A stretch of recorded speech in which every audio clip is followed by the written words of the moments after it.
오늘은 사도행전 21장 7절에서 14절의 말씀을 가지고 바울의 복음 전파 자세, 바울의 선교 자세, 이런 제목으로 함께 우리 하나님 말씀을 상고하려고 합니다. 하나님은 우리를 사랑하십니다. 하나님께서 우리를 사랑하시는데 어떻게 사랑하실까? 독생자를 주시기까지 사랑하십니다. 요한복음 3장 16절에 보니까 하나님이 세상을 이처럼 사랑하사 독생자를 주셨다라고 그렇게 이야기합니다. 독생자를 주시기까지, 하나뿐인 그 아들을 내어 주시기까지 우리를 사랑하셨어요. 로마서 5장 8절에 보니까 우리가 아직 죄인 되었을 때에 그리스도께서 우리를 위하여 죽으심으로 하나님께서 우리에 대한 자기 사랑을 확증하셨느니라. 우리를 사랑하시는 하나님의 확실한 사랑의 증거가 뭐냐면 예수 그리스도가 십자가에 죽기까지 침묵하시고 그냥 방치하셨다는 거예요. 그러니까 하나님 우리를 사랑하시는데 독생자를 주시기까지 사랑하십니다. 그런가 하면 하나님이 우리를 사랑하시는데 일시적으로, 한시적으로, 제한적으로 사랑하지 않아요. 요한복음 13장 1절에 보니까 우리를 사랑하시되 끝까지 사랑하셨다라고 말씀하고 있습니다. 우리가 형통할 때나 형통하지 않을 때나, 우리가 순종할 때나 불순종할 때나, 우리가 건강할 때는 건강하지 않을 때나 세상은 우리를 대하는 태도가 달라요. 우리가 성공하고 우리가 잘되고 그러면 사람들이 많이 모여들지만 우리가 실패하고 병들게 되어지면 주변의 사람들이 다 떠나게 되는 그런 모습을 갖지요. 그런데 성경은 우리에게 이야기합니다. 하나님은 우리와 함께 하겠다고. 임마누엘의 하나님, 그래서 세상 끝날까지 내가 너희와 함께 하겠다라고 말씀하셨고 그와 같이 버려두지 아니하겠다라고 이야기합니다. 그런가 하면 시편 91편 14절에서는 하나님께서 자기 백성을 버리지 아니하시고 자기 소유된 그 백성들을 잊어버리지 아니하신다라고 그렇게 말씀하고 있어요. 그러니까 끝까지 사랑하시는 하나님을 기억해야 될 것이고, 세 번째로 하나님 우리를 사랑하시는데 어떻게 사랑하느냐면 끊을 수 없는 사랑으로 우리를 사랑하신다고요. 로마서 8장 39절에 보게 되어지니까 위험이나 적신이나 무엇이든지 하나님의 사랑에서 우리를 끊을 수 없다라고 말씀하고 있어요. 그 세상에 어떤 것도 하나님의 사랑을 우리 가문에서 끊어버리는 그런 것은 없다라는 사실을 기억하시면서 하나님의 사랑을 우리가 늘 기억하고 내가 하나님의 사랑을 입은 존재야, 내가 하나님께 사랑받는 존재야 라는 사실을 기억하면서 힘있게 살아가는 우리 모두 될 수 있기를 주님의 이름으로 축복합니다. 하나님의 사랑을 덧입은 사람, 하나님의 사랑을 깨닫는 사람은 삶의 방식이 다른 거예요. 뒤에 믿는 구석이 있는 사람은 행동이 떳떳하고 당당하고 그렇잖아요. 근데 믿는 구석이 없는 사람들은 불안하지요. 위축당하고 소극적인 그런 모습을 가질 수밖에 없습니다. 그런데 하나님이 나를 사랑하시는데 독생자를 주기까지 끝까지 사랑하시고 어떤 사랑도 하나님의 사랑에서 끊을 수 없다는 확신을 갖게 되어지니까 바울은 일생을, 자신의 전생애를 들여서 하나님 앞에 드리며 삶을 살게 되어집니다. 바울의 생애는요, 사도행전 9장에서 다메섹에서 예수를 만납니다. 예수를 만나기 전에 바울의 삶과 예수를 만난 다음에는 완전히 다른 모습을 가지고 살았어요. 예수를 만나기 전에 바울의 모습은 어떠냐면 자기 중심적인 모습을 가지고 삶을 살았습니다. 세상의 것들을 자랑하고 살았어요. 땅의 것에 연연하고 삶을 살았다고요. 그런데 이 다메섹에서 예수를 만나고 난 다음에, 하나님을 경험하고 난 다음에 그는 완전히 바뀌었습니다. 땅의 것이 소중하지 않다는 것을 깨닫는 거예요. 이 육신의 것보다 중요한 영적인 세계가 있다는 사실을 깨달으면서 영적인 세계를 위해서 준비하는 모습 가지고 그것을 위해서 살아가는 모습을 갖습니다. 누가 시켜서 하는 거 아니거든요. 누가 강제로 떠밀어서 하는 거 아니거든요. 자원하는 마음으로, 기쁜 마음으로 전 인생을 투자해서 전 일생을 헌신하면서 하나님의 일을 감당하는데 세 차례 선교를 떠나게 되어집니다. 세 차례 전도를 간다고요. 나만 예수 믿는 것으로 만족하지 아니하고 이 복된 소식을, 이 기쁜 소식을, 이 정말 나눠야 될 소식을 전달해야 되겠다는 마음을 가지고 그가 세 차례 전교를 떠나게 되어지거든요. 그러다가요, 감옥에 갇힙니다. 도둑질해서 감옥에 갇힌 것이 아니고, 남을 이제 해롭게 해서 감옥에 갇히는 것이 아니고, 남을 이롭게 만들고 남을 살리고자 하다가 감옥에 갇혔다고요. 그리고 나서 석방이 됐어요. 그리고 나면 어떡할까요? 야, 내가 좋은 일 하다가 감옥에 갔었어. 그러니까 나는 이제 좋은 일 안 하고 살아야지. 이런 모습을 갖잖아요. 요즘 우리 사회에서 그런 일 많잖아요. 왜냐하면 청소년들이 골목에서 담배 피는데 얘들아 담배 피면 안 돼. 그래가지고 꾸중하다가 이제 서로 밀고 당기는 모습이 돼서 경찰서에 가면 여러분 어떤 처벌을 받는지 아세요? 그 훈계했던 어른이 처벌을 받는 거예요. 그렇게 되어지니까 그 훈계했던 어른들이 뭐라 그러면 다음부터는 골목에서 무슨 짓을 하든지 나는 절대로 이제 도와주지 않겠다, 꾸중하지 않겠다, 이런 모습을 갖는 거예요. 그렇게 되어지니까 지금 세상이 험악해지고 질서도 없고 무질서한 모습을 가지고 있고 애들은 그냥 육체의 소욕을 쫓아 살아가는 그런 모습을 가지고 있는 그러한 일들로 벌어지게 되는 거예요. 바울이 감옥에 갔다 나와가지고 나 이제 복음 안 전해. 나 이제 예수 이제 말하지 않을 거야. 그리고 자신이 가지고 있는 것을 가지고 살면 평안한 삶을 살 수 있어요. 왜요? 그는요 가말리엘 문화생입니다. 쉽게 이야기하면 이 율법에 대한 정통한 그러한 이제 학문의 사람이었어요. 가방끈이 길었다고요. 그런가 하면 그는요 이제 그 천막을 만드는 그러한 이제 기술을 가지고 있었어요. 이 기술자가 굶어 죽진 않잖아요. 먹고 사는데 불편함이 없는 모습을 가지고 있었다고요. 그런가 하면 그는 나면서부터 로마 시민권, 그러니까 지금 미국의 시민권을 가지고 있으면 대우를 받는 것처럼 태어나 보니 로마 시민권 가지고 있는 그러한 이제 백그라운드가 있는 사람이었어요. 그러니까 야 내가 굳이 복음을 안 전해도 야 나만 예수 잘 믿고 살면 됐지, 이런 모습 가지고 안일하게 살아도 누가 뭐라고 하지 않아요? 그런데요 감옥에서 나와서 석방된 다음에 한 일이 뭐냐면요, 그가요 복음을 전하여서 세워져 있는 교회와 성도를 방문하면서 그들이 잘 세워질 수 있도록 격려하고 지지하고 권면하는 일을 행하였습니다. 그래서 그때 쓰여지는 것이 디모데전서, 디모데후서 아니에요? 그리고 난 다음에 또 감옥에 갇히는 거예요. 감옥에 갇혀서 이제 그곳에서 순교하는 그런 모습을 가지면서 생을 마감하는 것이 바울의 일생이다라고 말씀을 드릴 수가 있습니다. 보십시오. 이 바울의 이 세 차례 전도를 떠나게 되어졌는데 바울의 세 차례 전도를 떠났던 3차 전도는요, 이제 그 안디옥이라고 하는 사도행전 13장에 보니까 수리아 지역에 안디옥이 있고 저쪽에 보게 되면 그 아가야 쪽에 빌립보 쪽에 있는 마게도니아 쪽에 있는 비시디아 안디옥이 있습니다. 그러니까 사도행전 13장의 안디옥은 이 수리아, 이 이스라엘 위쪽에 있는 수리아 지역의 안디옥에서 출발을 하게 되어져요. 그 교회가 선교사를 파송하거든요. 그래서 1차 때는 그 배를 타고 구부르라고 하는 섬을 들어가서 살라미 바버라고 하는 것, 쉽게 이야기하면 우리 제주도로 이야기하면 성산포로 들어와서 한림으로 빠져나가는, 성산포로 들어와서 모슬포로 빠져나가는 그런 모습 가지고 횡단을 하면서 구부로 섬으로 지나가면서 그러면서 해상을 가지고 육로로 들어가면서 1차 선교를 떠나잖아요. 이게 사도행전 13장 14장의 내용이거든요. 그리고 나서 예루살렘 교회에 가서 보고하고 그 다음에 사도행전 15장에서 18장 22절까지 내용이 2차 선교로 두 팀이 나눠졌어요. 그래가지고 선교를 한 다음에 세 번째 선교를 할 때 오늘 지도에 나오는 것처럼 그가 안디옥을 출발하면서 육로로 해서 그래서 돌아서 자신들이 방문했던 그 지역, 그 인근 지역을 방문하면서 다시 해상으로 해서 배 타고 들어와서 그래가지고 가이사랴에서 예루살렘까지 올라가는 그 여정을 했던 것이 3차 바울의 전도 여정이다라고 말씀을 드릴 수가 있어요. 이 바울의 3차 전도 여정은 사도행전 18장 23절에서 21장 19절까지 보게 되면 바울의 3차 전도 여정에 어느 지역을 방문했고 무슨 사역을 했는가를 우리에게 소개를 해주고 있거든요. 보십시오. 바울이 그 선교를 하면서 어떤 모습을 갖느냐면 바울은 하나님의 사랑을 깨달았어요. 그렇게 되어지니까 내 인생은 의미 있는 일에, 보람 있는 일에, 가치 있는 일에 내 시간과 물질과 재능과 몸을 들여서 살아야 되겠다라는 모습을 가지고 결단하고 살았습니다. 여러분, 우리는요 날마다 결단하고 사는 거예요. 인생은 선택의 연속선상에 놓여져 있다라고 말씀을 드렸잖아요. 그러니까 인생은 태어나서부터 죽을 때까지 계속해서 선택하는 겁니다.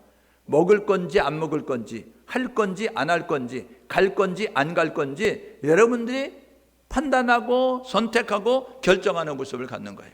여러분이 판단하고 여러분이 선택하고 여러분이 결정한 대로 그 결과는 여러분들이 받아들이게 되어지는 거거든요.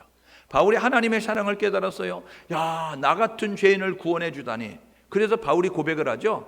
나는 죄인 가운데 괴수다 라고 이야기하는 거예요. 죄인 가운데 우두머리라는 거예요. 나는 그냥 허접하고 나는 그저 그런 죄인 정도가 아니고 나는 죄인 가운데도 가장 아주 급수가 있고 이제 우두머리라고 할 수 있는 두목이라고 할 수 있는 그러한 죄인을 지은 사람이다 라고 이야기하죠. 그런 이 베드로가요, 이 바울이 지금 어떤 모습을 갖느냐면, 야, 내가 봐도 구원받지 않아야 되는데, 내가 봐도 감옥에 갇혀 있어야 되는데 하나님이 나를 택하여 주시다니 하나님의 사랑이 너무나 크구나. 그래서 그거 한 일이 뭐냐면 복음에 인생 전부를 거는 겁니다.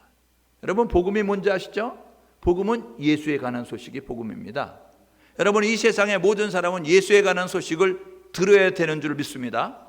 여러분, 전하는 적 없이 어찌 들으며, 듣지 않는데 어찌 믿으며, 믿지 않는데 어찌 부르며, 부르지 않는데 어찌 구원받겠는가 이야기하면서 아름답도다 좋은 소식을 전하는 자들의 발이여 라고 이야기한다고요. 여러분, 오늘도 이 예수에 관한 소식이 필요한 사람들이 우리 주변에 지천으로 깔려져 있어요. 우리 제주도는요, 복음화율이 몇 퍼센트라 그래요? 7%, 6% 이야기합니다. 그것도 제주도 원주민들만 따져가지고 7%면 낫지요. 근데 제주도에는요, 이 제주도에서 몇 대째 이렇게 예수를 살고 있는 사람들이 원주민이 있는가 하면, 아니면 육지에서 이 배를 타고 비행기를 타고 이곳에 와서 생활하고 있는 그 이제 원주민이 아닌 그러한 이제 사람들이 있다고요. 근데 그 사람들 가운데서, 육지에서 온 사람들 가운데서 많은 비율이, 많은 퍼센테이지가 교회를 다니는 거예요. 그렇게 되어지니까 그들이 제주도 복음화 일에 그 퍼센테이지를 높여주는 모습을 가져가지고 6%, 7% 이야기하지, 제주도 원주민들만 따지고 복음화 일을 따지면 1%, 2%밖에 안 되는 거예요.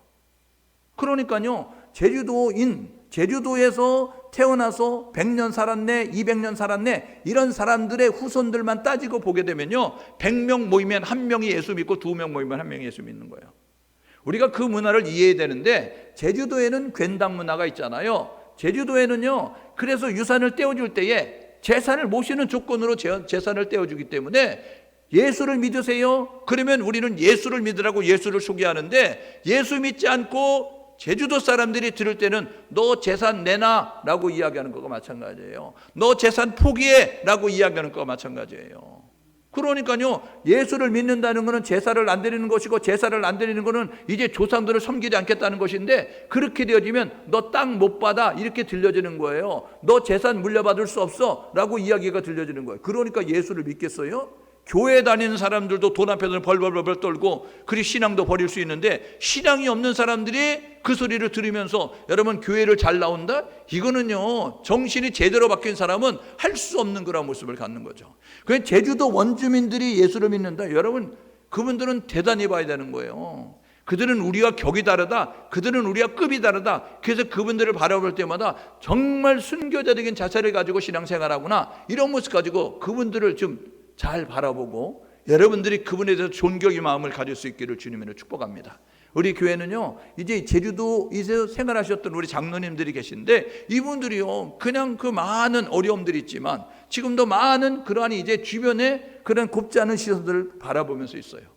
그래서 그 사람들이 바라보는 거예요. 교회 다니지 않는 사람들이 교회 다니는데 망하나 안 망하나 보고 있다고요. 교회 다니는데 저 집안에 자식들이 잘 되나 안 되나 여러분 보고 있다고요.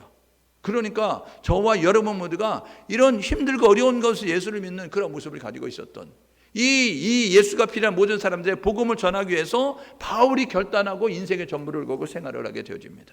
여러분, 바울이요, 복음을 전할 때 순적히 일이 진행됐으면 얼마나 감사하겠어요. 간증할 제목도 많고 찬송할 제목도 많고 그러겠죠. 그런데요, 이 바울의 그 복음 전파의 이 선교의 여정을 보게 되어지면요, 바울이 고린도서 11장 24절에서 27절에 이렇게 고백을 합니다. 여러분, 이 고백을 보게 되면요, 뭐라고 이야기하느냐면 내가 여러 번 죽을 뻔했어 라고 이야기하는 거예요. 내가 먹고 살기 위해서 죽을 뻔한 것이 아니라 복음 전하다가 죽을 뻔했다는 거예요. 예수 말하다가 죽을 뻔했다는 거예요. 보십시오. 고린도서 11장 24절에서 27절에 보니까요, 유대인들에게 40에 하나 감한 매를 5번이나 맞았다라고 이야기하는 거예요. 한 번 체포돼 가지고 사람들을 때리게 되어지는데 40대 이상을 때리면 위반하는 거예요. 법을 어기는 거예요. 그러니까 40대를 초과할 수 없으니까 그들이 곤장을 때리는데 보십시오. 3번 태장으로 맞았다. 이거는요, 우리 엎어놓고 때리는 곤장과 같은 거거든요. 그런데요, 40대를 때리게 되는데 이 숫자를 세다가 오버가 될까봐 이 사람들이 40에 하나는 가람한 매를 때리는 거예요. 오버되지 않도록, 법을 위반하지 않도록. 그러니까 39대를 여러분 몽둥이로 맞는다고 생각해 봐요. 그런 일이 5번이나 있었다?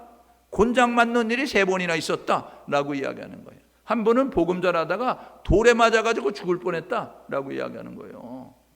그 다음에 3번은 배 타고 가다가 배가 깨져가지고 그래가지고 파손해가지고 물귀신 될 뻔했다라고 이야기하는 거예요. 강을 건너가다가 강 속에 들어가가지고 익사돼가지고 물에 빠져 죽을 뻔했다. 길을 가다가 강도들을 만나가지고 그 강도들 때문에 내가 죽을 뻔했다.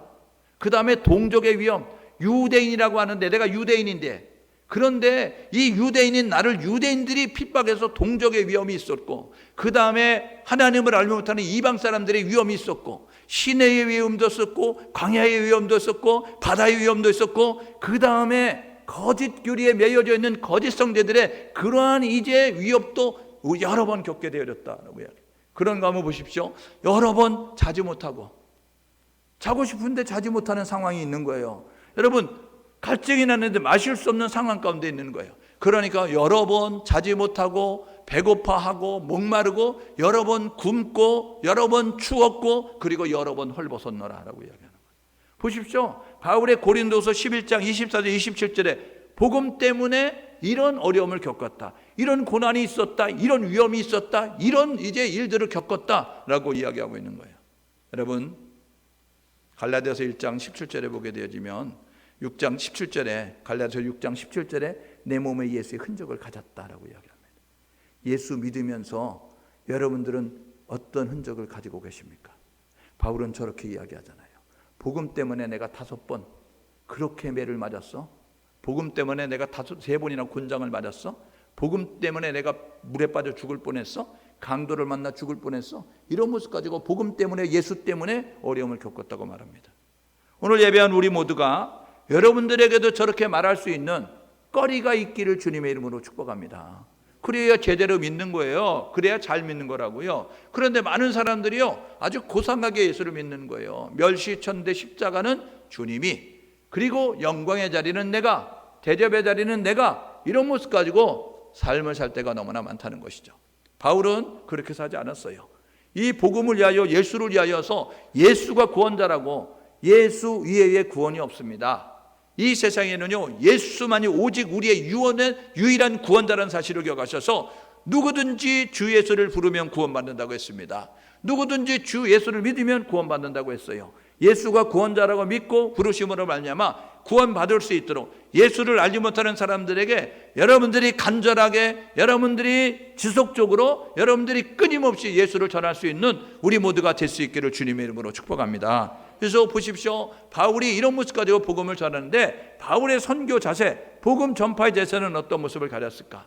바울은요, 다메섹에서 예수를 만납니다. 사도행전 9장에 보게 되어지니까 체포 공문을 가지고 예수 믿는 것들은 암세포야, 예수를 따르는 것들은 세상에서 다 사라져야 돼. 그래가지고 대제사장에 가가지고 제사장님 공문 주십시오. 체포해서 잡아올 수 있도록 공문 주십시오. 체포 공문을 가지고 다메섹을 가다가 그 길 위에서 예수를 만나게 됐어요. 그래서 하늘에서 빛이 비춰지면서 사울아 사울아 어찌하여 나를 핍박하냐 음성을 듣게 되니까, 뉘시니까? 라고 이야기하니까 이제 음성이 들리는 게 나는 너가 핍박하는 예수다 라고 이야기했어요. 바울은 예수를 핍박한 적이 없습니다. 예수를 만난 적이 없어요.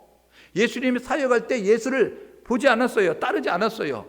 그리고 예수가 부활승천 하신 다음에 그 초대교회가 되어졌을 때 예수 믿는 사람들, 아니 이것들이 그러면서 율법에 철저하게 젖어 있었던 바울은 이것들은 사라져야 되는데, 이것들은 없어져야 되는데, 그래서 예수 믿는 사람들을 핍박하는 일에 앞장섰던 모습을 가졌거든요.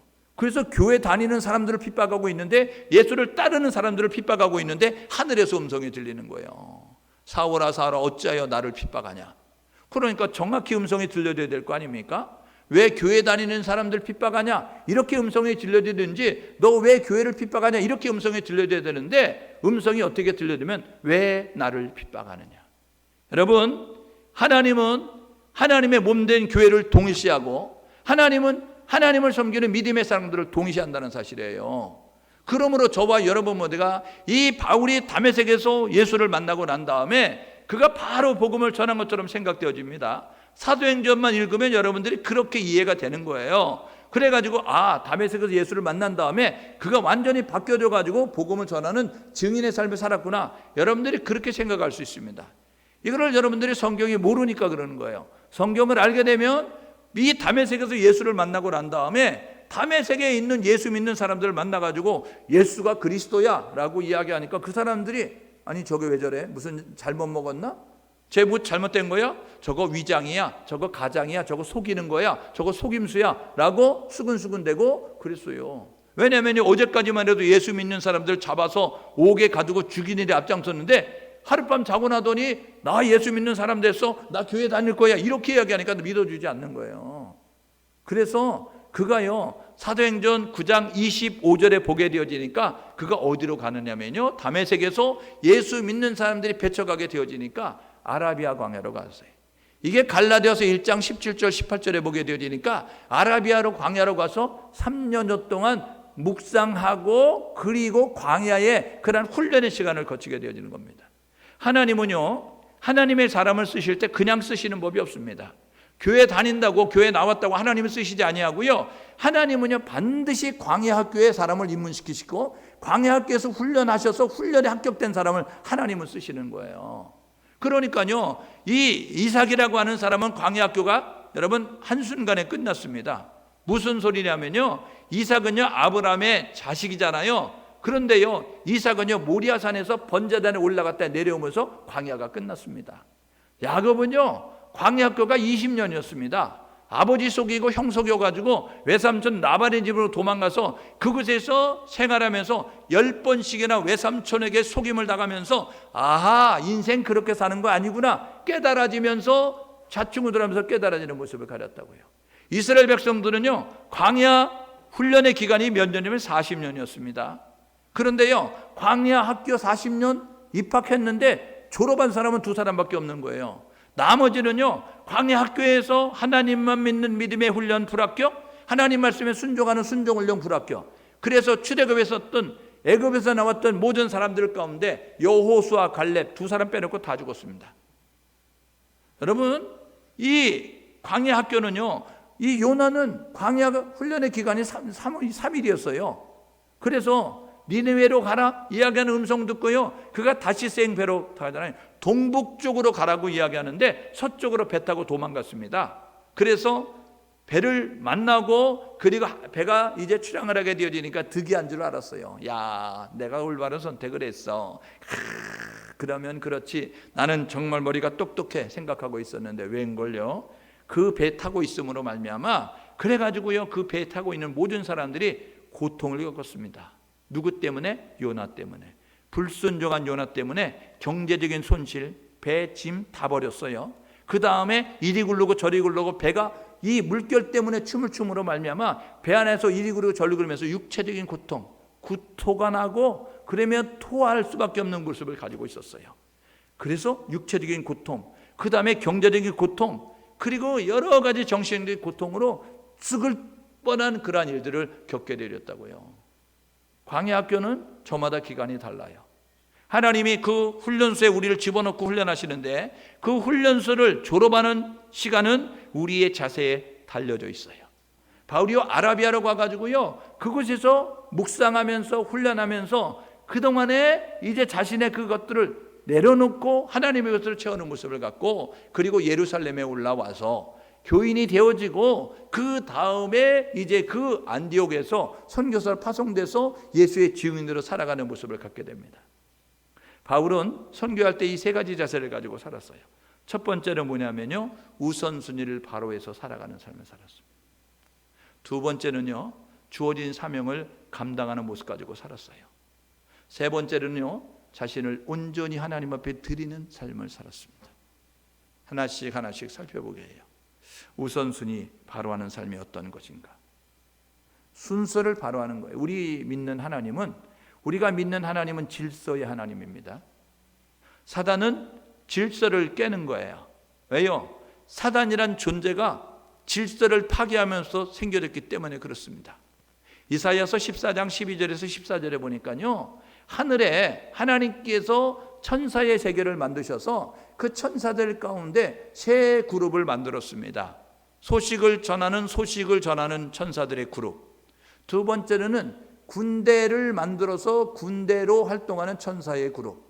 세 번째로는 찬양하는 찬양대를 만들어서 찬양의 그룹을 만들었어요. 군대의 그룹과 소식을 전하는 소식통의 그룹과 그리고 찬양하는 그 천사들의 그룹이 있었는데, 그 가운데 가장 존귀한 자가 누구냐면 찬양하는 천사의 그룹 가운데 루시엘이라고 하는 천사였어요. 그런데 이사야서 14장 12절 14절에 보게 되어지니까 루시엘이 어느 날 갑자기 억울한 생각이 드는 거예요. 내가 왜 하나님만 찬양하고 살아야 돼? 왜 내가 하나님만 이제 위하면서 살아야 돼? 이런 생각을 가지면서 그가 반기를 들었어요. 그러니까 찬양하는 그룹들 가운데서 이제 그 따르는 사람들이, 천사들이 있었다는 거예요. 그래가지고 그들이 반기를 들고 내가 높은 데 올라 하나님과 견주리라, 하나님과 비기리라 하는 모습 가지고 타락함으로 말미암아 하나님께서 자기 지위를 떠난, 유다서 1장에 보게 되어지니까 자기 지위를 떠난 천사들을 내쫓아서 이 세상 가운데 이제 내쫓김을 받게 되었어요. 그래가지고 이 세상에 와서 보게 되어지니까 하나님이 천지 만물을 만들어 놓으시고 하나님의 형상 따라 지음받은 사람들을 만들어 놓으셨다는 거예요. 와서 보게 되어지니까 내가 하나님을 대적해서는 이길 수 없는데 하나님의 사랑받는 존재인 이 인간들을 내가 괴롭힘으로 이들을 타락하게 만들므로 하나님을 등지고 하나님을 섬기지 않게 함으로 말미암아 이 하나님의 마음을 아프게 할 수 있겠다, 괴롭게 할 수 있겠다. 그래가지고 인간 속에 들어와서 지금도 인간을 속이고 있는 겁니다.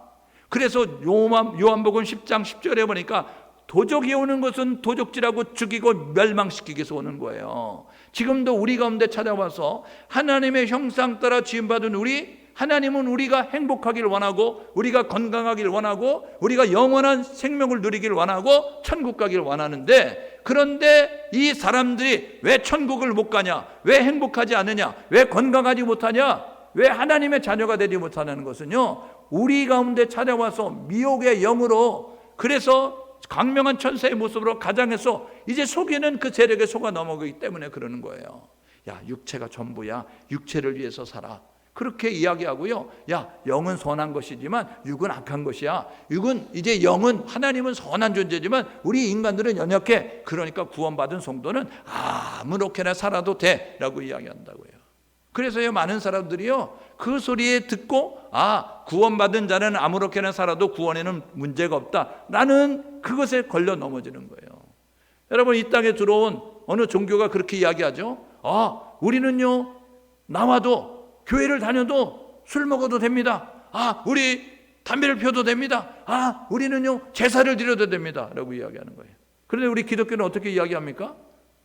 하나님의 성전입니다. 그러니까 술 마시면 안 됩니다. 하나님의 성전입니다. 담배 피우면 안 됩니다. 하나님의 성전입니다. 그러니까 이 고린도후서에 보게 되니까 귀신에게 제사하는 거라고 이야기하니까 이 제사 드리는 것은 안 됩니다 라고 이야기하거든요. 그러니까요, 사람들이 볼 때 어떤 게 편안할 것 같아요? 야, 교회 간다고 술 먹지 말래더라. 야, 교회 간다고 담배 피지 말라더라. 야, 교회 간다고 제사 드리지 말래더라. 그러면 교회 가고 싶은 마음이 일도 없는 거예요. 일도. 요즘 젊은 친구들 말로 일도는 뭐냐면요, 하나도 없다는 거예요.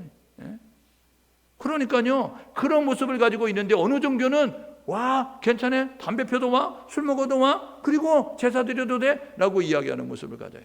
우리도요, 담배를 펴도 올 수 있어요. 술을 먹어도 올 수 있다고요. 제사를 드려도 올 수 있다고요. 그런데 와서 예배를 드리다 보면 시키지 않아도 끊어지게 되는 거예요. 그러니까 우리는 출발 자체가 잘못된 모습을 통하여서, 그래서 그들은 허용하는데 우리는 허용하지 않으니까 어려움을 겪는 모습을 가지게 되어지거든요. 보십시오. 그래서 이 사단은요, 계속해서 질서를 무너뜨리는 거예요. 질서를 파괴하는 모습을 갖는다고요.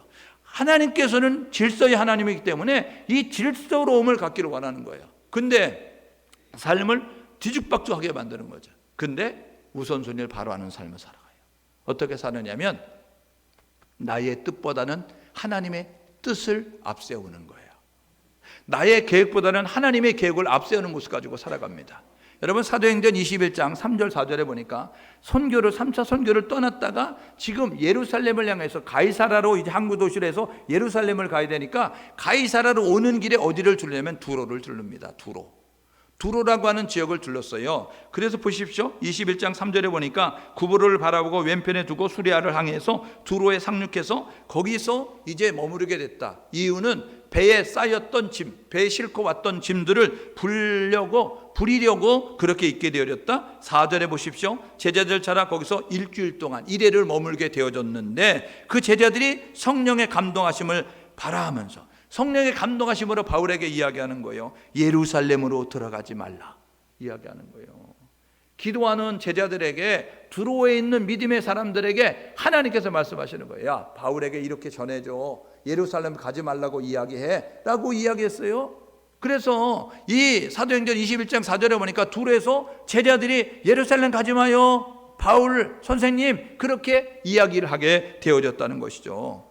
그리고 나서 보십시오. 사도행전 오늘 읽었던 21장 12절에 보니까 가이사라에 배를 타고 들어왔습니다. 항구 도시에. 그래가지고 이제 그곳에서 있게 되어지는데, 그 띠를, 바울이 띠었던 띠를 들고, 이 띠가 누군지 모르지만 그러면서 그 처녀 가운데 예언하는 사람이 있었는데, 이 띠 임자 누구인지 모르지만 하나님께서 말씀하셨습니다. 이 띠 임자가 올라가면 예루살렘에서 이렇게 묶인대요. 예루살렘에서 이렇게 고난을 당한대요. 그러니까 이 띠 임자 올라가지 않으면 죽겠습니다 라고 이야기하는 것이 21장 12절의 내용입니다.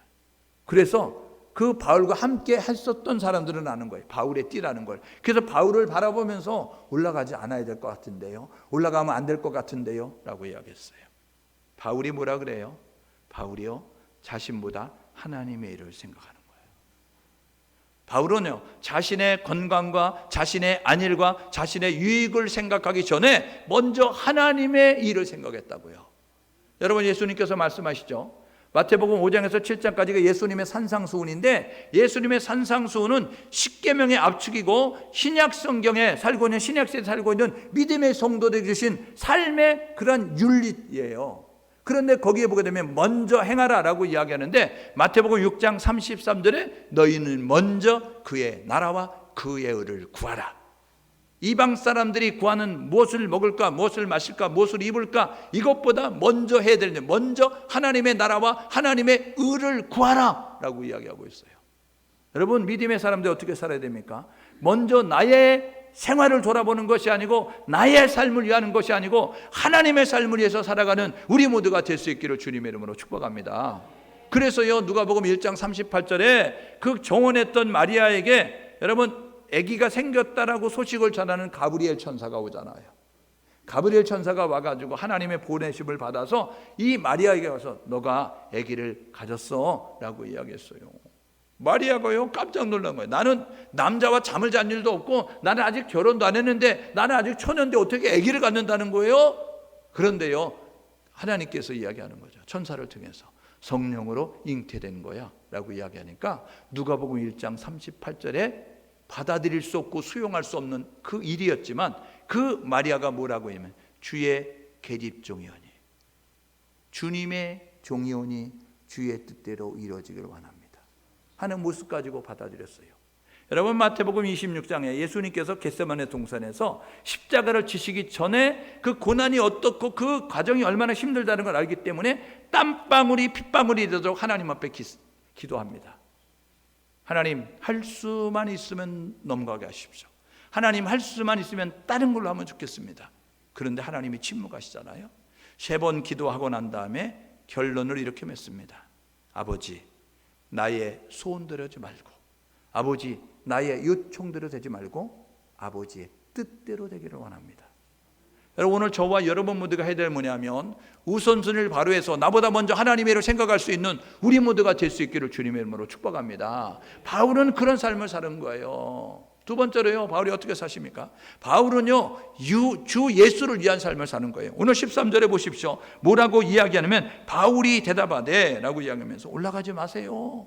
이렇게 체포된다잖아요. 이렇게 어려움이 있다잖아요. 이렇게 이제 감옥에 간다잖아요. 이야기하니까 13절에 바울이 대답하되 여러분이 어찌하여 울어서 나의 마음을 상하게 합니까? 여러분이 어찌하여 이렇게 이제 나를 불편하게 합니까? 라고 이야기하면서 나는 주 예수의 이름을 위하여. 여러분, 바울은요 언제 어디서나 주 예수를 위한 삶을 살았어요. 이게 무엇이냐면요, 사명을 위한 삶이었다고요. 여러분들에게 사명이 있습니다. 하나님이 여러분들을 통해서 하시고자 하는 일이 있기 때문에 여러분 지금 남겨둔 거예요. 여러분이 이 땅 가운데 살고 있는 겁니다. 여러분이 이뻐서 남겨둔 것이 아니고, 여러분들이 잘해서 남겨둔 것이 아니고, 하나님이 하실 수 있는 일인데, 하나님은 천지 만물을 말씀으로 창조하셨잖아요. 그러니까 하나님은 여러분이 없어도 일할 수 있는데, 하나님은 이 땅 가운데 하셔야 될 일을 우리를 통해서 하시자는 거예요. 그래서 하나님의 일을 할 수 있도록 일꾼으로 우리를 부르시고 우리를 오늘도 사용하길 원하는 거예요. 그러니까 오늘 여러분이 호흡을 하고 이 땅 가운데 있다는 것은 하나님이 나를 통해서 하시고자 하는 일이 있구나, 그 일이 무엇일까를 생각하면서 그 일을 이루기 위해서 노력할 수 있는 우리 모두가 될 수 있기를 주님의 이름으로 축복합니다. 바울은요 다메섹에서 사도행전 9장에 예수를 만나잖아요. 그때요 그 다메섹에 선지자가 있었는데 아나니아라고는 선지자가 있었습니다. 여러분, 아나니아 삽비라고는 다른 이름이에요. 이 아나니아라고 선지자가 다메섹에 있는데, 근데 하나님이 아나니아 선지자에게 이야기합니다. 야, 다메섹에 직가라고는 동네로 들어가라 라고 이야기하는 거예요. 그러니까요 이 제주시에 무슨 건입동으로 가라, 아니면 이제 오라동으로 가라 라고 이야기하는 것처럼 이 다메섹에 직가라고 하는 그 동네가 있다는 거예요. 그곳에 가면 지금 눈이 멀어 있는 시몬이라는 거, 이거 바울이라고 하는 사람 만날 거다라고 이야기하는 거예요. 그러면서 너가 그에게 안수해서 눈을 뜨게 만들어라라고 이야기하거든요. 그러니까요 아나니아가 뭐라 그래요? 아이고 잘 됐어요. 그 사람 눈 멀은 일부러라도 눈을 멀게 만들어야 돼. 눈이 멀었다고요? 아유, 그러니까 내버려 둬요. 아이고 그냥 그렇게 살다 죽게. 왜냐하면 예수 믿는 사람 얼마나 힘들게 만들었는데, 아이고 교회를 얼마나 어렵게 만들었는데 그냥 내버려 둬요 라고 이야기하니까 예수님이 말씀하시는 거예요. 그는 내 이름을 위하여서 이방인들에게, 그리고 임금들에게, 이스라엘 자손들에게 전하기 위하여 택한 나의 그릇이다. 하나님께서 바울을 통해서 하시고자 하는 일이 있으니까 너는 그에게 눈을 떠서 그 일을 할 수 있도록 그를 눈을 뜨게 만들어라라는 것이 하나님의 명령이었어요. 그래서요 아나니아가 자기의 생각으로는 가고 싶지 않지만, 자기의 생각을 하고 싶지 아니하지만 하나님의 말씀하시니, 성령께서 말씀하시니 성령의 인도하심을 따라가서 눈을 뜨게 만듭니다. 안수했더니 눈에서 비늘 같은 것이 떨어지면서 보게 되죠. 그러면서 바울이 복음을 전하는 모습을 가졌습니다. 바울의 사명은 뭐냐면요, 복음 전파예요. 사도행전 20장 24절에 그렇게 바울이 고백합니다. 주 예수께 받은 사명, 하나님께 받은 사명이 있는데 내 사명은 뭐냐면 예수 그리스도의 이름을 증거하는 증인의 삶이다 라고 이야기하는 거예요. 여러분, 오늘 저와 여러분 모두가 여러분들에게 사명이 있다는 사실을 기억하셔서 나는 왜 살까? 여러분들이 나는 왜 이 세상에 존재하고 있는가? 돌아보면서 하나님이 주신 사명, 그 사명을 감당해서 노력할 수 있는 우리 모두가 될 수 있기를 주님의 이름으로 축복합니다. 바울은 예수 이름 전파가 사명이었어요. 여러분, 하나님의 소원은 디모데전서 2장 4절에 보니까 모든 사람이 구원받기를 원하십니다. 모든 사람이 구원받으려고 하면 예수를 전달해야 예수를 통해서 구원받으니까 예수를 전달하는 사람들이 있어야 되는 겁니다. 예수의 이름을 전달하는 사람은 특별한 사람만 하는 것이 아니라 예수 믿는 우리가 해야 된다는 사실을 기억하셔서 예수 구원자라고, 인생의 모든 해답은 예수 그리스도라고 여러분들이 주변 사람들에게, 문제가 있는 사람들에 찾아가서 그렇게 예수를 전함으로 말미암아 예수의 이름을 불러 환난 날에 나를 불러라, 내가 너를 건지리니 너가 나를 영화롭게 하리라. 하나님 말씀하셨으니 환난 날에 고난 가운데, 역경 가운데, 문제 가운데, 어려움 가운데 있는 사람들이 예수의 이름을 부름으로 말미암아 문제를 해결받고, 역경에서 건진받고, 고난에서 이제 위로함을 받고, 질병에서 고침받고, 그런 역사가 있어질 수 있도록 예수의 이름을 증거하는, 예수의 이름을 전파하는, 예수의 이름을 소개하는 우리 모두 될 수 있기를 주님의 이름으로 축복합니다. 여러분, 그래서 우리가 존재하고 있는 거예요. 여러분들이 이 땅에서 좋은 차를 사라고, 좋은 집에 살라고, 여러분들이 좀 더 넓은 땅을 차지하라고 만들어 놓으신 것이 아니고, 남겨두신 것이 아니고, 하나님이 여러분을 통해서 예수 이름이 전달되길 원하고 있어요. 그러니까 여러분들이 하루라도 예수의 이름을 말하지 않고는 나는 잠을 자지 않겠다 생각을 하시고, 사람을 못 만나면 여러분들이 나무에게라도, 여러분들이 꽃에게라도, 여러분들이 주변에서 만나는 짐승에게라도 야, 예수를 믿어야 돼, 야, 예수는 좋은 분이야, 이러면서 예수의 이름을 말할 수 있는 우리 모두가 될 수 있기를 주님의 이름으로 축복합니다. 세 번째로요, 바울은 어떤 자세를 가지고 복음을 전하냐면 온전히 자신을 드리는 삶이었어요. 13절에 보게 되어지니까요, 나는 예수의 이름을 위하여서 결박당하는 거 그거 중요하지 않아, 죽는 거 그거 중요하지 않아, 이렇게 생각했어요. 여러분, 예수 때문에 고난당하는데 그것을 기꺼이 감당하는 거예요. 예수 때문에 죽는다는데도 두려워하지 않는 모습을 가졌어요. 온전한 헌신이에요. 나뉘어지지 않는 마음을 가지고 자신의 전 존재를 들여서 하나님을 사랑하고 하나님을 위해서 노력하는 모습을 가지고 있었습니다. 여러분, 요한복음 12장 24절에 예수님이 이렇게 말씀하신다고요. 하늘의 밀이 땅에 떨어져 죽지 아니하면 하늘 그대로 있다. 그런데 죽으면 많은 열매를 맺는다. 여러분, 우리는 하늘의 밀이에요.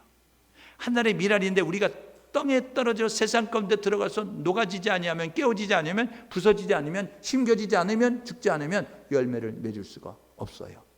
우리가 세상 가운데 들어가서 나의 존재가 없어지고 내 안에 가신 예수 그리스도가 드러나게 만들면 선한 영향력을 발휘해서 많은 사람들을 살리는 그런 모습이 되어질 수 있습니다. 여러분, 믿음의 사람들은 죽이는 자가 아니고 살리는 자입니다. 믿음의 사람들은 무너뜨리는 자가 아니고 세우는 자라는 거예요. 오늘 저와 여러분 모두가 이 사실을 기억하셔서, 여러분, 하늘의 밀이 죽어야 결실한 것 같이 우리들도 우리 자신을 깨어내서 우리 자신을 낮추어서, 그래서 내 안에 예수가 삶으로 말미암아, 예수로 말미암아 세상을 살리고 세상을 풍요롭게 만들고 세상을 아름답게 만들어가는 우리 모두가 될 수 있기를 주님의 이름으로 축복합니다. 여러분, 출애굽기 32장 32절에 이스라엘 백성들이 하나님께 범죄했어요. 하나님께서요 진노하셨습니다. 내가 이것들을 쓸어버리고 내가 모세 너하고 다시 시작하겠다라고 이야기했습니다. 여러분, 창세기 6장에 가게 되면요, 창세기 1장 2장이 창조 아닙니까?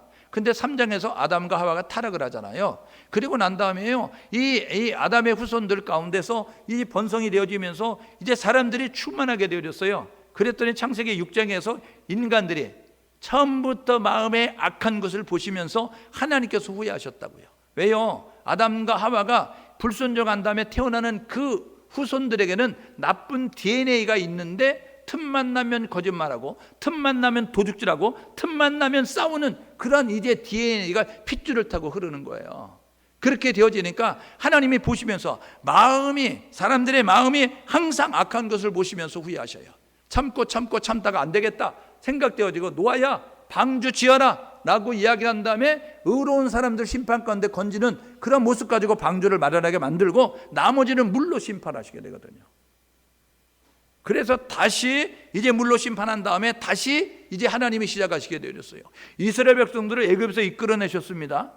그런데요, 이스라엘 백성들이 광야길을 걸으면서 하나님 보시기에 아름답지 못함을 가지니까 모세에게 이야기하는, 야, 얘네들 쓸어버리고 너와 다시 시작하자 이야기했을 때 모세가 그렇게 기도하는 거예요. 하나님은 위대하시고 전능하시잖아요. 그런데 애굽에서 끄집어내가지고 광야에서 죽이면 주변의 모든 나라들이 뭐라고 생각할 거예요? 하나님이 애굽에서는 이스라엘 백성들을 끄집어냈는데 가나안 땅에 들여보낼 능력이 없으니까 이들을 광야에서 다 죽게 만드셨다고 이야기할 거 아닙니까? 그러니까 주변의 그 이방 나라들이 하나님을 섬길 수 있도록 하나님 기회를 주십시오. 내가 기도합니다. 나의 이름을 생명책에서 빼더라도 이 민족을 살려주십시오. 나의 이름을 생명책에서 지우더라도 이 이스라엘 백성들을 다시 한번 기회를 주셔서 살려주십시오 하는 모습 가지고 기도하거든요. 여러분, 그래서요, 하나님이 뜻을 돌이키시고 이스라엘 백성들에게 기회를 주셔요. 여러분, 에스더서 4장 16절에 보니까 포로로 끌려갔던 그 집안에 이제 태어났는데 부모님들이 조실부모였어요. 일찍이 다 여였어요. 그래가지고 사촌 오빠 손에 키워졌습니다. 그런데요, 그가요 왕비가 됐어요. 그 나라의 아하수에로 왕의 왕비가 됐다고요. 그래가지고 이제는 부족함이 없이 이젠 고생 끝 행복 시작이야 라고 생각하고 있게 되어지는데, 그런데 어느 날 자기를 보호자처럼 키워줬던, 아빠처럼 키워줬던 모르드에게 하는 그 사촌 오빠가 와가지고 야 큰일 났어 야 이야기하면서, 이 땅에는 우리 백성들 다 죽게 생겼다 이야기하면서 너가 어떻게 좀 해봐 라고 이야기해요. 에스더가요 그렇게 이야기합니다. 우리나라에 풍습이 있는데 왕이 부르지 않았는데 지휘구하를 막론하고 왕 앞에 왕을 보겠다고 나아가면 지휘구하를 막론하고 다 죽어요. 내가 왕을 만난 지가 지금 한 달 지났습니다. 30일 동안 나를 부른 일이 없는데 내가 지금 왕이 부르지 않는데 나가면 내가 죽을 수 있어요 이야기예요. 그러니까 모르드게가 그러냐? 그리고 뒤돌아서서 가면 좋은데 그렇게 하지 않아요. 뭐라고 이야기하는지 아세요? 너가 이 자리에 있는 것이, 너가 지금 왕의 왕비로 있는 것이 이때를 위함인지 어찌 알겠느냐 라는 모습을 가지고 간다고요. 그랬더니요 그 돌아서서 가는 사촌 오빠 불러가지고 이야기하는 거예요. 오빠, 나를 위해서 3일 동안 이 땅에 있는 유대인들과 함께 금식하며 기도해 주세요. 나도 3일 동안 금식하며 기도하고 그 다음에 결단하고 왕 앞에 갈게요. 왕이 부르지 않았지만 죽으면 죽으리라는 각오를 가지고 왕 앞에 가서 우리 민족의 어려움을 고백할게요 라고 이야기한다고요. 여러분, 그래서 에스더서 4장 16절에 보니까 죽으면 죽으리다 라는 그런 에스더의 고백이 나온다고요.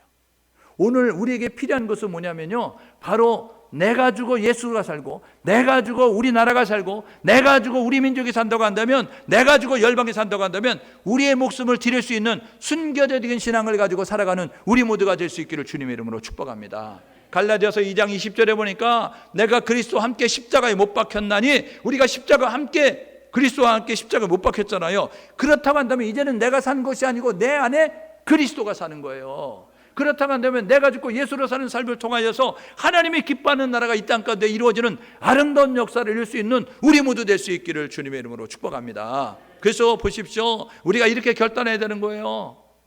여러분, 우리는 복음의 능력을 누리고 있잖아요. 하나님의 주시는 축복을 누리고 있잖아요. 여러분, 이 은혜가 너무 감사하지 않습니까? 여러분, 이 복음의 능력이 우리 한반도 가운데 있는 거예요. 하나님의 주시는 축복이 한반도 가운데 있는 것입니다. 여러분, 우리가 이렇게 누릴 수 있는 뭐 특별한 그런 자격이 있어서가 아니고요, 여러분, 복음에 헌신한 선교사들 때문에 그렇습니다. 여러분, 그래서 꼭 여러분들이 그 절도산과 그 이제 서울에 가면 양화질이라는 곳을 꼭 가보셔야 돼요. 왜요? 거기는요 선교사들이 묻혀있는 선교사들의 모역입니다.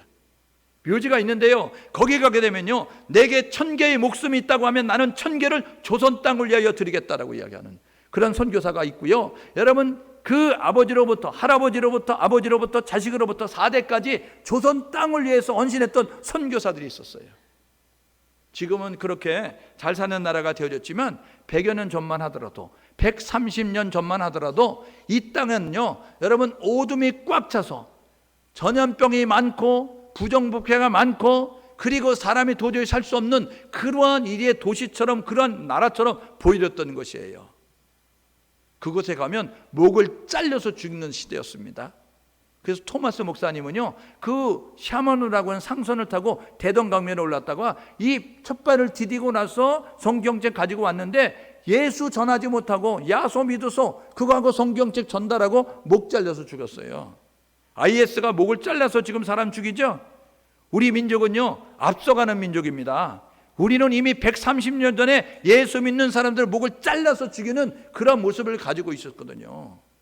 여러분, 그런데요, 그 목이 잘려진다고 선교사들이 안 온 것이 아니고 잘려지더라도 왔어요. 토마스 목사님이 목이 잘려서 대동강에 죽어요. 그렇게 되어지니까 그 토마스 선교사를 파송했던 영국의 하노버 교회가, 야, 이제는 조선 땅을 향해서 기도하지 말자, 야, 조선 나라를 잊어버리자라고 이야기하지 아니하고요, 우리의 아들이 가서 죽었다, 야, 우리 믿음의 그 성도가 가서 그곳에서 복음 전하다 죽었다, 그러니까 그 민족 살려달라고 우리가 기도하자, 그 나라 복음이 되도록 기도하자라고 이야기하면서 영국의 하노버 교회가 1866년부터 기도하는 거예요. 그래서 1884년도 이 재물포항의 언더우드 아펜젤로 목사가 들어오면서 감리교 장로교가 여러분 시작되는 그런 역사가 되어졌다고요. 오늘 저와 여러분 모두가 해야 될 뭐냐면, 오늘 우리가 이게 누리는 것은, 복음의 능력을 누리는 것은, 하나님의 축복을 받는 것은 선교사의 헌신이 있었기 때문에, 선교사의 눈물과 땀이 있었기 때문에 되었다는 사실을 기억하셔서 오늘 우선순위를 발해서 살기 위해서 노력하는 우리 모두가 될 수 있기를 주님의 이름으로 축복합니다. 나보다 하나님을 먼저 생각하십시오. 그리고 주어진 사명 미루고 연기하지 말고 그 사명을 감당하기 위해서 노력하는 우리 모두가 될 수 있기를 주님의 이름으로 축복합니다. 세 번째로는 온전한 헌신하는 거예요. 나뉘어지는 마음 가지고 적당히 하는 것이 아니라 전 존재를 들여서, 나의 모든 것을 들여서, 나는 결박당할 법뿐 아니라 죽을 것도 각오했어. 그러면서 그 일을 위해서 헌신했던 바울과 같이 우리들도 우리의 전 존재, 우리의 지능과 우리의 물질과 우리의 몸과 우리의 그 모든 시간과 우리의 모든 것들을 하나님을 위하여, 복음을 위하여서, 예수를 위하여서 그런 삶을 살아가는 우리 모두 될 수 있기를 주님의 이름으로 축복합니다.